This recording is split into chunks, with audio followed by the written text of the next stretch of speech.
ರಾಜ್ಯದಲ್ಲಿ ನಡೀತಾ ಇರುವಂತಹ ಕಬ್ಬು ಬೆಳೆಗಾರರ ಹೋರಾಟ ಇವತ್ತು 7ನೇ ದಿನಕ್ಕೆ ಕಾಲಿಟ್ಟಿದೆ. ಸತತವಾಗಿ 7 ದಿನಗಳಿಂದ ಹೋರಾಟ ಮಾಡ್ತಾ ಇರುವಂತಹ ರೈತರು ಹೇಳ್ತಾ ಇರುವಂತದ್ದು ಒಂದೇ ಮಾತು, ನಮಗೆ ಕಬ್ಬಿಗೆ 3,500 ರೂಪಾಯಿ ಬೆಲೆಯನ್ನ ನಿಗದಿ ಮಾಡಿ ಅದೇ ಬೆಲೆಯನ್ನ ಕೊಡಿ ಅಂತ.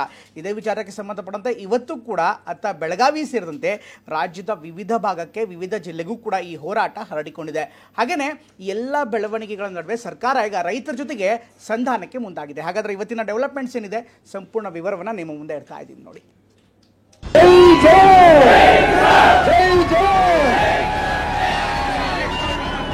ಕಿಲೋಮೀಟರ್ ದೂರದಲ್ಲಿರ್ತಕ್ಕಂಥ ಸಕ್ಕರೆ ಸಚಿವರು ನಿಮ್ಮ ಸಮಸ್ಯೆಗೆ ಸ್ಪಂದನೆ ಮಾಡ್ತಾರೆ ಅಂತ ನಾನು ಕೂಡ ಕಾತರದಿಂದ ನೋಡ್ತಾ ಇದ್ದೆ. ಬೆಲೆ ನಿಗದಿ ಮಾಡಲೇಬೇಕು. ಹೋರಾಟ ನಡೆಸ್ತಾ ಇದ್ರು ಸಹ ರಾಜ್ಯ ಸರ್ಕಾರ ಚರ್ಚೆಗೂ ಕೂಡ ಮುಂದೆ ಬರದೇ ಇರುವಂತದ್ದು ಇದು ಅಕ್ಷಮ್ಯ ಅಪರಾಧ. FRPನ ತೀರ್ಮಾನ ಮಾಡೋರು ಕೇಂದ್ರ ಸರ್ಕಾರ, ನಾವು ರಾಜ್ಯ ಸರ್ಕಾರ ಅಲ್ಲ. ಸಿದ್ದರಾಮಯ್ಯನವರು ಕೇಂದ್ರ ಸರ್ಕಾರದ ಮೇಲೆ ಗೂಬೆ ಕೂರಿಸೋದು ಅವರ ಒಂದು ತಂತ್ರ. ಅವ್ರು ಬೀದಿಗೆ ಇಳಿದು ಹೋರಾಟ ಮಾಡ್ತಾ ಇದ್ರು ಕೂಡ ಸ್ಪಂದನೆಯೇ ಇಲ್ಲ. ಏನು ದರ ನಿಗದಿ ಮಾಡಿದರೆ ಅದಕ್ಕಿಂತ ಹೆಚ್ಚಿನ ದರವನ್ನು ಸರ್ಕಾರ ನಿಗದಿ ಮಾಡ್ತದೆ. ಕಬ್ಬಿಗೆ ಬೆಂಬಲ ಬೆಲೆ ಹೆಚ್ಚಿಸಬೇಕು ಅಂತ ಆಗ್ರಹಿಸಿ ರೈತರು ನಡೆಸ್ತಾ ಇರೋ ಹೋರಾಟಕ್ಕೆ ವಿಪಕ್ಷಗಳು ಕೈಜೋಡಿಸಿವೆ. 7 ದಿನಗಳಿಂದ ನಡೀತಾ ಇರೋ ಕಬ್ಬು ಬೆಳೆಗಾರರ ಹೋರಾಟಕ್ಕೆ ಬಿಜೆಪಿ ರಾಜ್ಯಾಧ್ಯಕ್ಷ ಬಿವೈ ವಿಜಯೇಂದ್ರ ಸಾಥ್ ನೀಡಿದ್ದಾರೆ. ಹುಟ್ಟುಹಬ್ಬದ ದಿನವೇ ರೈತರ ಹೋರಾಟಕ್ಕೆ ಬೆಂಬಲ ಸೂಚಿಸಿದ್ದಾರೆ. ಬೆಳಗಾವಿಯ ಗುರ್ಲಾಪುರ ಕ್ರಾಸ್ನಲ್ಲಿ ನಡೀತಾ ಇರೋ ಕಬ್ಬು ಬೆಳೆಗಾರರ ಹೋರಾಟದಲ್ಲಿ ವಿಜಯೇಂದ್ರ ಭಾಗಿಯಾಗಿದ್ರು. ಬೆಲೆ ನಿಗದಿ ಮಾಡಲೇಬೇಕು. ಜಿಲ್ಲಾ ಉಸ್ತುವಾರಿ ಅವರು ಕಬ್ಬಿನ ಬೆಲೆ ಘೋಷಣೆ ಮಾಡಲೇಬೇಕು. ಹೋರಾಟಗಾರರನ್ನ ಉದ್ದೇಶಿಸಿ ಮಾತನಾಡಿದ ವಿಜಯೇಂದ್ರ ಸರ್ಕಾರದ ವಿರುದ್ಧ ಹರಿಹಾಯ್ದ್ರು. 1 ವಾರದಿಂದಲೂ ಪ್ರತಿಭಟನೆ ನಡೀತಾ ಇದೆ. ಕೇವಲ 20 ಕಿಲೋಮೀಟರ್ ದೂರದಲ್ಲಿರುವ ಉಸ್ತುವಾರಿ ಸಚಿವರು ಇತ್ತ ತಲೆ ಹಾಕಿಯೂ ನೋಡಿಲ್ಲ. 50 ಕಿಲೋಮೀಟರ್ ದೂರದಲ್ಲಿರುವ ಸಕ್ಕರೆ ಸಚಿವರು ಕಿವಿಗೊಡ್ಲಿಲ್ಲ. ಸರ್ಕಾರಕ್ಕೆ ಅಧಿಕಾರದ ಮದ ಏರಿದೆ. ಅಧಿಕಾರದ ದರ್ಪದಿಂದ ರೈತರ ಹೋರಾಟಕ್ಕೆ ಕಿಮ್ಮತ್ತು ಕೊಡ್ತಿಲ್ಲ ಅಂತ ಗುಡುಗಿದ್ರು. ಇಲ್ಲ, 50 ಕಿಲೋಮೀಟರ್ ದೂರದಲ್ಲಿರ್ತಕ್ಕಂಥ ಸಕ್ಕರೆ ಸಚಿವರು ರೈತರ ಹೋರಾಟ, ಕಬ್ಬು ಬೆಳೆಗಾರರ ಹೋರಾಟವನ್ನ ನೋಡಿ ತತ್ಕ್ಷಣ ಬಂದು ನಿಮ್ಮ ಆಹ್ವಾನ ಸ್ವೀಕಾರ ಮಾಡಿ ನಿಮ್ಮ ಸಮಸ್ಯೆಗೆ ಸ್ಪಂದನೆ ಮಾಡ್ತಾರೆ ಅಂತ ನಾನು ಕೂಡ ಕಾತರದಿಂದ ನೋಡ್ತಾ ಇದ್ದೆ. ರೈತರ ಅಹೋರಾತ್ರಿ ಹೋರಾಟ ಬೆಂಬಲಿಸಿ ನಿನ್ನೆ ವಿಜಯೇಂದ್ರ ವೇದಿಕೆಯಲ್ಲೇ ಮಲಗಿದ್ರು. ಟಿವಿ9 ಜೊತೆ ಮಾತನಾಡಿದ ವಿಜಯೇಂದ್ರ ರಾಜ್ಯ ಸರ್ಕಾರ ಚರ್ಚೆಗೂ ಬರದೇ ಇರೋದು ಅಕ್ಷಮ್ಯ ಅಪರಾಧ ಅಂತ ಕಿಡಿಕಾರಿದ್ರು.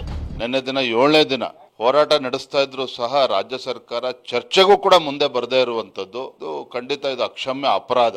ನಾವು ಕೂಡ ನಿನ್ನೆ ದಿನ ಬಂದಂತ ಉದ್ದೇಶನೇ ಇವತ್ತು ಸರ್ಕಾರಕ್ಕೆ ಬಿಸಿ ಮುಟ್ಟಿಸ್ಬೇಕು, ಸರ್ಕಾರಕ್ಕೆ ಚಾಟಿ ಬೀಸಬೇಕು, ರಾಜ್ಯ ಸರ್ಕಾರ ಎಚ್ಚೆತ್ತುಕೊಂಡು ಈ ಚರ್ಚೆಗೆ ಬರಬೇಕು ಅನ್ನೋ ಉದ್ದೇಶದಿಂದ ನಾವು ಕೂಡ ಬೆಂಬಲವನ್ನು ನೀಡಿದ್ದೇವೆ. ಅದರ ರೈತರಿಗೆ ಒಳ್ಳೆಯದಾಗ ನಿಟ್ಟಿನಲ್ಲಿ, ಕಬ್ಬು ಬೆಳೆಗಾರರಿಗೆ ಒಳ್ಳೆಯದಾಗುವ ನಿಟ್ಟಿನಲ್ಲಿ ಗೌರವಾನ್ವಿತ ಸಚಿವರು ಕೂಡ ಸಕಾರಾತ್ಮಕವಾಗಿ ಸ್ಪಂದನೆ ಮಾಡಬೇಕು. ರಾಜ್ಯ ಸರ್ಕಾರ ಮೇಲೆ ಒತ್ತಡ ಹೇರುವಂತ ಕೆಲಸ ಅವರು ಕೂಡ ಮಾಡಬೇಕು. ಕಬ್ಬಿಗೆ ದರ ನಿಗದಿ ಮಾಡೋದು ಕೇಂದ್ರ ಸರ್ಕಾರ ಅಂತ ಸಿಎಂ ಸಿದ್ದರಾಮಯ್ಯ ನಿನ್ನೆ ಹೇಳಿದ್ರು. ಇದಕ್ಕೆ ತಿರುಗೇಟು ಕೊಟ್ಟ ವಿಜಯೇಂದ್ರ ಮಹಾರಾಷ್ಟ್ರದಲ್ಲಿ ಯಾಕೆ ಹೆಚ್ಚಿನ ದರ ಇದೆ ಅಂತ ಪ್ರಶ್ನಿಸಿದ್ರು. ರಾಜ್ಯ ಸರ್ಕಾರದ ಇಚ್ಛಾಶಕ್ತಿ ಕೊರತೆ ಇದೆ ಅಂತ ತಿವಿದ್ರು. FRP ತೀರ್ಮಾನ ಮಾಡೋದು ಕೇಂದ್ರ ಸರ್ಕಾರ, FRPನ ತೀರ್ಮಾನ ಮಾಡೋರು ಕೇಂದ್ರ ಸರ್ಕಾರ, ನಾವು ರಾಜ್ಯ ಸರ್ಕಾರ ಅಲ್ಲ.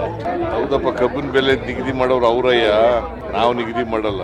ಕೇಂದ್ರ ಸರ್ಕಾರಕ್ಕೆ ಅಧಿಕಾರ ಇರ್ತಕ್ಕಂಥದ್ದು. ಯಾಕಂದ್ರೆ ರಫ್ತು ಮಾಡ್ಕೊಳ್ತಕ್ಕಂಥದ್ದು, ಆಮದು ಮಾಡ್ಕೊಳ್ತಕ್ಕಂಥದ್ದು ಕೇಂದ್ರ ಸರ್ಕಾರ.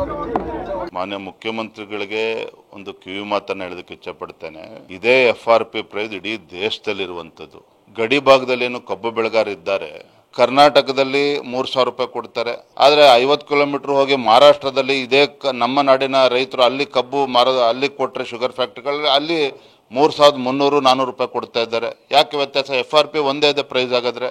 ಇಲ್ಲಿ ಸಮಸ್ಯೆ ಏನಿದೆ ಅಂತ ಹೇಳಿದ್ರೆ ರಾಜ್ಯ ಸರ್ಕಾರದ ಇಚ್ಛಾ ಶಕ್ತಿಯ ಕೊರತೆ ಎದ್ದು ಕಾಣ್ತಾ ಇದೆ. ಇನ್ನು ಕಬ್ಬು ಬೆಳೆಗಾರರ ಹೋರಾಟದ ವಿಚಾರ ಕೇಂದ್ರ ಗೃಹ ಸಚಿವ ಅಮಿತ್ ಶಾ ಅವರಿಗೂ ತಲುಪಿದೆ. ಹುಟ್ಟುಹಬ್ಬದ ಆಚರಣೆ ಬಿಟ್ಟು ರೈತರ ಹೋರಾಟದಲ್ಲಿರೋ ವಿಜಯೇಂದ್ರಗೆ ಕರೆ ಮಾಡಿದ್ದ ಅಮಿತ್ ಶಾ ಶುಭಾಶಯ ತಿಳಿಸಿದ್ರು. ಈ ವೇಳೆ ಕಬ್ಬು ಬೆಳೆಗಾರರ ಹೋರಾಟದ ಬಗ್ಗೆ ಮಾಹಿತಿ ಪಡೆದಿದ್ದಾರೆ. जी प्रणाम सर, थैंक यू, प्रणाम sir, thank you sir, thank you. हाँ सर, इधर बेलगाम में प्रोटेस्ट चल रहा है सर फार्मर्स का. पिछले 6 दिन से उन्हीं के साथ हूँ सर, कल से. यस, थैंक यू सर, आपका आशीर्वाद. ರೈತರ ಸಮಸ್ಯೆಗೆ ಸರ್ಕಾರ ಸ್ಪಂದಿಸುತ್ತಿಲ್ಲ ಅಂತ ಬಿಜೆಪಿ ನಾಯಕರು ಕಿಡಿಕಾರಿದ್ದಾರೆ. ಆದಷ್ಟು ಬೇಗ ಕಬ್ಬು ಬೆಳೆಗಾರರ ಬೇಡಿಕೆ ಈಡೇರಿಸಬೇಕು ಅಂತ ಆಗ್ರಹಿಸಿದ್ದಾರೆ. ಕೇಂದ್ರ ಸರ್ಕಾರ ಈಗಾಗಲೇ ಟನ್ನಿಗೆ 3,550 ರೂಪಾಯಿ FRP ಡಿಕ್ಲೇರ್ ಮಾಡಿದೆ. ಅದನ್ನ ಇಲ್ಲಿಯ ಕಬ್ಬು ಕಾರ್ಖಾನೆಗಳು ಕೊಡುವಂತೆ ನೋಡ್ಕೊಳ್ಬೇಕು ಅನ್ನುವಂಥದ್ದು ರೈತರ ಬೇಡಿಕೆ. ಸರ್ಕಾರದ ಕೈಲಿ ಇಂಟೆಲಿಜೆನ್ಸ್ ಇದೆ, ರೈತರು ಯಾವ ವಿಷಯಕ್ಕೆ ಬೀದಿಗೆ ಬರ್ತಾರೆ ಅನ್ನೋದನ್ನ ತಿಳಿದೇ ಸ್ಪಂದಿಸಬೇಕಾಗಿತ್ತು. ಅವ್ರು ಬೀದಿಗೆ ಇಳಿದು ಹೋರಾಟ ಮಾಡ್ತಾ ಇದ್ರು ಕೂಡ ಸ್ಪಂದನೆಯೇ ಇಲ್ಲ. ರಾಜ್ಯದ ಎಲ್ಲ ಶುಗರ್ ಫ್ಯಾಕ್ಟರಿಗಳ ಮಾಲೀಕರನ್ನ ಕರೆದುಬಿಟ್ಟು ಮಾತುಕತೆಯನ್ನ ಮಾಡಿ ರೈತರ ಪರವಾಗಿರ್ತಕ್ಕಂಥ ನಿರ್ಧಾರವನ್ನ ತೆಗೆದುಕೊಳ್ಬೇಕು ಅಂತೇಳಿ ಭಾರತೀಯ ಜನತಾ ಪಾರ್ಟಿ ಆಗ್ರಹ ಪಡಿಸುತ್ತೆ. ಹೋರಾಟ ತೀವ್ರಗೊಂಡ ಬೆನ್ನಲ್ಲೇ ಇಂದು ಪ್ರತಿಭಟನಾ ಸ್ಥಳಕ್ಕೆ ಸರ್ಕಾರದ ಪ್ರತಿನಿಧಿಯಾಗಿ ಎಚ್.ಕೆ. ಪಾಟೀಲ್ ಆಗಮಿಸಿದ್ರು. ರೈತರ ಜೊತೆ ಮಾತನಾಡಿ ಅಹವಾಲು ಸ್ವೀಕರಿಸಿದ್ರು. ಇವತ್ತು ವೋಟ್ ಹಾಕಿರ್ತಕ್ಕಂಥ ಈ ಎಲ್ಲಾ ದೇವತೆಗಳ ಬೀದಿ ಒಳಗೆ ಕೂತು 7 ದಿವಸ ನಮ್ ಜಿಲ್ಲಾ ಉಸ್ತುವಾರಿ ಸಾಹೇಬ್ರ ನಾವೇನು ಬಹಳ ಅಂತ ಕಠಿಣವಾದ ಪರಿಸ್ಥಿತಿಯನ್ನು ಕೇಳಿರ್ಕಿಲ್ಲ. ಗೌರವಯುತವಾಗಿ ಬಂದಿರ ಚಳವಳಿ 1 ದಿವಸನಾಗ ಬಗೆಹರಿದು ಹೋಗಬಹುದಾಗಿತ್ತು. ರೈತರ ಆಕ್ರೋಶದ ಬಳಿಕ ವಿಜಯಪುರಕ್ಕೆ ಬಂದಿದ್ದ ಸಚಿವ ಎಂ.ಬಿ. ಪಾಟೀಲ್ ರೈತರ ಜೊತೆ ಚರ್ಚಿಸಿದ್ದಾರೆ. ಗಗನ್ ಮಹಲ್ ಬಳಿ ಪ್ರತಿಭಟನೆ ನಡೆಸುತ್ತಿದ್ದ ರೈತರ ಅಹವಾಲು ಸ್ವೀಕರಿಸಿದ್ದಾರೆ. ರೈತರ ಹೋರಾಟ ಸರ್ಕಾರಕ್ಕೆ ಬಿಸಿ ತುಪ್ಪವಾಗಿದ್ದು ಯಾವ ರೀತಿ ಸ್ಪಂದಿಸುತ್ತೆ, ಬೆಂಬಲ ಬೆಲೆ ನಿಗದಿ ಮಾಡುತ್ತಾ ಕಾದು ನೋಡಬೇಕು. Bureau report TV9. ಒಂದ್ ಕಡೆಗೆ ರಾಜಕಾರಣ ತುಂಬಾ ಜೋರಾಗಿದ್ರೆ ಇನ್ನೊಂದ್ ಕಡೆಗೆ ರೈತರ ಹೋರಾಟ ಕೂಡ ಎಲ್ಲಾ ಜಿಲ್ಲೆಗಳಿಗೆ ವ್ಯಾಪಿಸ್ತಾ ಇದೆ. ಆರಂಭದಲ್ಲಿ ಬೆಳಗಾವಿಯ ಕೆಲವು ಭಾಗದಲ್ಲಿ ಮಾತ್ರ ಆರಂಭವಾಗಿತ್ತು. ಈಗ ಬೆಳಗಾವಿ ಸೇರಿದಂತೆ ಬಿಜಾಪುರ, ಬಾಗಲಕೋಟೆ, ಬೇರೆ ಬೇರೆ ಭಾಗಕ್ಕೂ ಕೂಡ ತುಂಬಾ ವ್ಯಾಪಕವಾಗಿ ಹರಡ್ತಾ ಇದೆ. ಇದ್ರ ಜೊತೆಗೆ ರಾಜಕಾರಣ ಕೂಡ ತುಂಬಾ ಬಿಸಿ ಬಿಸಿ ಆಗ್ತಾ ಇದೆ. ಇನ್ನು ರೈತರ ಹೋರಾಟ ದಿನದಿಂದ ದಿನಕ್ಕೆ ಜಾಸ್ತಿ ಆಗ್ತಾ ಇರೋದನ್ನ ಕಂಡು ಸರ್ಕಾರ ಕೂಡ ಬೆಚ್ಚ ಬಿದ್ದಿದೆ.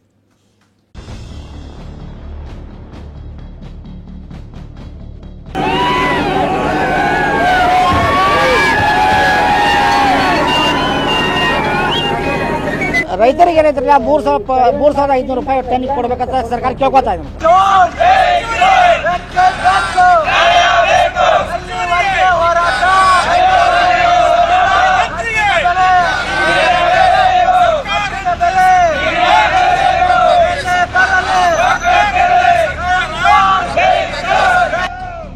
ಇದು ಕಿಚ್ಚಲ್ಲ, ಜ್ವಾಲೆ, ಆಕ್ರೋಶದ ಕಟ್ಟೆಯೊಡೆದಿದೆ. ಸಚಿವರ ಫೋಟೋಗೆ ಬೆಂಕಿ ಹಚ್ಚಿ ರೈತರು ರೋಷಾಗ್ನಿ ಹೊರ ಹಾಕ್ತಾ ಇದ್ದಾರೆ. ಕೈಯಲ್ಲಿ ಬಾರ್ಕೋಲು ಹಿಡಿದು ಸರ್ಕಾರಕ್ಕೆ ಚಾಟಿ ಬೀಸ್ತಾ ಇದ್ದಾರೆ. ಹಸಿರು ಶಾಲುಗಳ ಅಲೆಯೇ ಎದ್ದಿದೆ. ಕಬ್ಬು ಬೆಳೆಗಾರರ ಹೋರಾಟ ಮತ್ತೊಂದು ಸ್ವರೂಪವನ್ನ ಪಡೆದುಕೊಂಡಿದೆ. 7ನೇ ತಾರೀಕು 50 ಲಕ್ಷ ಜನ ಹೆದ್ದಾರಿಗೆ ಬರತಾರೋ. ನರೇಂದ್ರ ಮೋದಿ ಅವರೇ, ಸಿದ್ದರಾಮಯ್ಯ ಅವರೇ, ರೈತರನ್ನ ಅಲಕ್ಷತನ ಮಾಡಬೇಡ್ರಿ.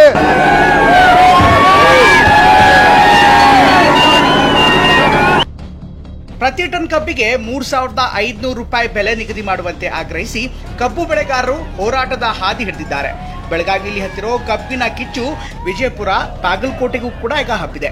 ಬೆಳಗಾವಿ ರೈತರು ಮೂಡಲಗಿ ತಾಲೂಕಿನ ಗುರ್ಲಾಪುರ ಕ್ರಾಸ್ನಲ್ಲಿ 7 ದಿನಗಳಿಂದ ಬೃಹತ್ ಹೋರಾಟವನ್ನು ನಡೆಸ್ತಾ ಇದ್ದಾರೆ.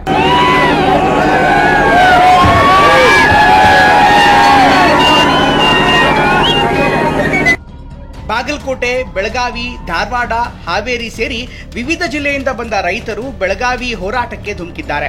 ಬಿಜೆಪಿ ರಾಜ್ಯಾಧ್ಯಕ್ಷ ವಿಜಯೇಂದ್ರ ಹಾಗೂ ಬಿಜೆಪಿ ನಾಯಕರು, ವಿವಿಧ ಮಠಗಳ ಸ್ವಾಮೀಜಿಗಳು ಅನ್ನದಾತರ ಹೋರಾಟಕ್ಕೆ ಸಂಪೂರ್ಣ ಬೆಂಬಲವನ್ನ ಸೂಚಿಸಿದ್ದಾರೆ. ಇವತ್ತು ಮೂಡಲಗಿ ತಾಲೂಕಿನ ಗುರ್ಲಾಪುರ ಗ್ರಾಮದ ಬಳಿ ಬಾಗಲಕೋಟೆ ನಿಪ್ಪಾಣಿ ಹೆದ್ದಾರಿ ತಡೆದು ರೈತರು ಆಕ್ರೋಶ ಹೊರಹಾಕಿದ್ರು. ಅರಬೆತ್ತಲೆಯಾಗಿ ಹೋರಾಟಕ್ಕಿಳಿದ ರೈತರು ಬಾರ್ಕೋಲ್ ಹಿಡಿದು ಸರ್ಕಾರಕ್ಕೆ ಚಾಟಿ ಬೀಸಿದ್ರು. ಬಾಯಿ ಬಡ್ಕೊಂಡು ಸರ್ಕಾರದ ವಿರುದ್ಧ ಧಿಕ್ಕಾರ ಕೂಗಿ ಬೊಬ್ಬೆ ಹಾಕಿದ್ರು.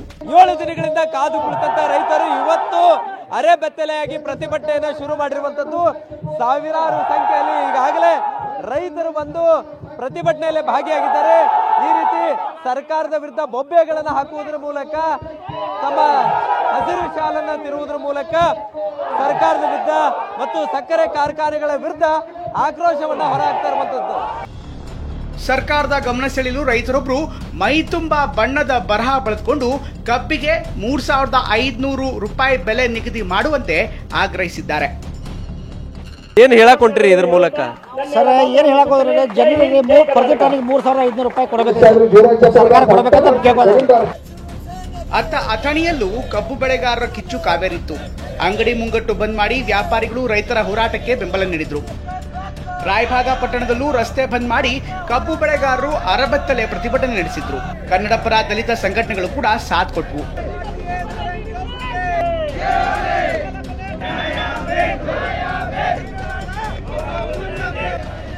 ಇನ್ನು ವಿಜಯಪುರದಲ್ಲೂ ಕಬ್ಬು ಬೆಳೆಗಾರರು ಪ್ರತಿಭಟನೆ ನಡೆಸಿದ್ರು.